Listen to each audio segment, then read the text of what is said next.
Mahigpit ang babala ng ilang senador kung hindi may sasaayos ang budget ng Department of Public Works and Highways para sa susunod na taon, partikular sa flood control projects. Yan ang ulat ni Daniel Manalastas.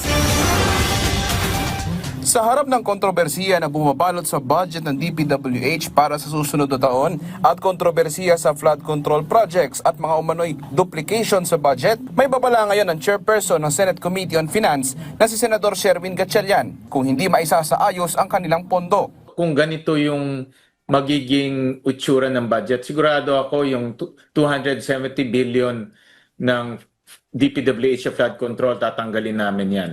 Ilalagay namin yan sa education para mabuo na yung 4% GDP sa education. Pero kahit daw maisaayos o ma-review ang budget ng DPWH, tiniyak ni Gatchalian daraan pa rin ito sa mahigpit nilang pagbubusisi at dapat daw may managot matapos mapabalita na daang bilyong piso ang nawala sa ating ekonomiya nang dahil naman sa ghost projects. Number one, si Wawaw Builders at of course si Alcantara, no, dahil siya yung district engineer doon. Pero isang lugar lang yan. I'm sure meron pang mga ibang ganyan na instances sa ibang lugar. Maganda rin yung ginawa ng ating Pangulo na isumbong para yung taong bayan na magsabi na, oh, ghost project yan, nakasulat complete.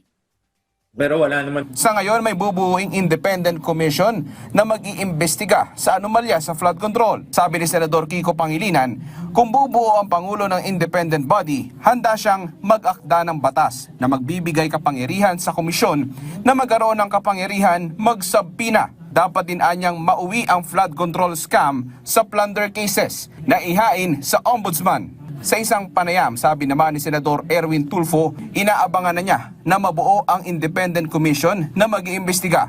Nang tanungin naman si Tulfo kung paano maiimbestigahan ang ilang kongresista na nadadawit, sabi ng senador isa ito sa pag-uusapan nila bago magsimula ang pagdinig sa susunod na linggo. Daniel Manalastas para sa Pambansang TV sa Bagong Pilipinas.